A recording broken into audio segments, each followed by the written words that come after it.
there's a lot of regret in me being part of something that I felt was a loss to a lot of what we loved prior to TV. I didn't get hired to do the show to be on the show. One day I get a phone call, hey, can you meet a friend of mine? He's a producer. And my interest at the time was to help him cast the show.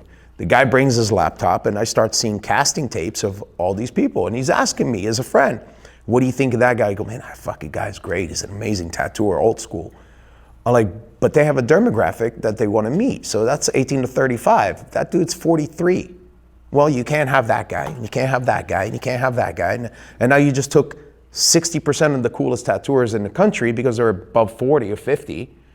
And if I was to tell you every list of every artist, that's pretty much every old school tattooer that was gonna take the same opportunity to promote his business. The funny shit is like, I never really cared about the money side of it. I came from a broken fucking poor ass family. So I did have an interest in making money and being successful, but it wasn't that I've ever wanted to fucking have the mansion on the water, right? Like that was not my goal, because I grew up under my mentor, which was like my father. Was like, he's such an old school, you gotta market yourself, you gotta do whatever the fuck it does, whatever you gotta do to get a commercial, a free advertisement. That was his mentality, right? Whatever you can squeeze out of the fucking orange till it's done. I could see that other tattoo shops are putting commercials. Tattoos by Lou had a commercial for come and get tattooed at Tattoos by Lou, the only local tattoo shop, da da da da. You know, if we can get a fucking 3 episodes on air, like, okay, well that's what I need to do. And what most people think is that we made fuckloads of money. When you do TV, you make fuckloads of money. I'm like, we made $1,200 a fucking episode.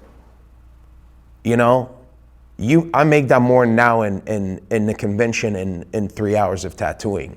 I have to work for fucking, something like 60 hours to make that during the TV show. And it was all a gamble in order to just promote a tattoo shop so you could just go back to tattooing. We never thought this shit was gonna fucking take off. And we're a bunch of degenerate fucking tattooers, you know?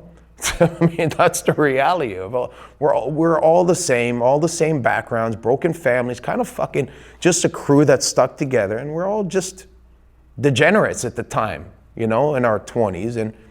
But our mentality was like, okay, maybe we're not as dumb as we think we are, and that when the opportunities arise, maybe you're smart enough to take advantage of it, and that's kind of how we ended up in there. So we did about 86 episodes of Miami Ink. Wow. And it was over the course of like 3-4 years or something like that. Before we lost our lives in the way where tattooers was freedom. We're free. We've never been locked. We never had a 9 to 5. We never had we were like, if I didn't want to be in a tattoo shop, I quit in the morning and I'm moving to Chicago to go tattoo at a friend's shop, right? That was the thing. We're like gypsies. And all of a sudden, the whole thing that you love so much about being a gypsy and traveling and working fucking abroad for 6 months, coming back, working for a month, and fuck this, I'm going back to Holland. That shit was gone. Everything was gone. Now you're a 9 to 5er. And that really makes you resent everything about tattooing almost. And because it's taken something that you love so much and now it's segregating it and putting it in a box where you have to follow the rules and shit. Be here tomorrow at 7:30 in the morning. I'm like, we're fucking tattooers. We don't wake up at 7:30. We go to sleep at 4:30 in the morning, man. We're getting drunk till 5 o'clock in the morning in Miami those days. We're like, what are you talking about? Be at work at fucking 7:30 or 8 o'clock in the morning. But that's what you do. And then you realize that 2 years later, everybody thinks you're worth $15 million, but the most you've made is about $7,000 an episode after you've already proven yourself. And then, there's not a lot of money, and then eventually when we were smart enough to understand that the reach was way broader than what we were getting paid for. And you realize that you're in 160 countries, but you're not getting a penny from any of it. And you realize that you're not getting a penny from any of the merch, but you sold $200 million almost worth of merch, and you don't get any of that. And you realize that you've just been fucked for this whole time. Everybody has this idea of what they think is happening. It's all fake. The TV is fake. There's nothing real about it.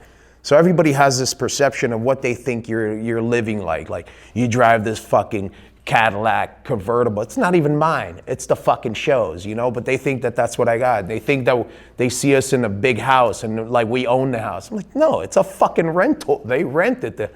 You know, so this whole perception that everybody has is far from the truth. And we've fucking kind of grinded 60 hours a week to earn nothing.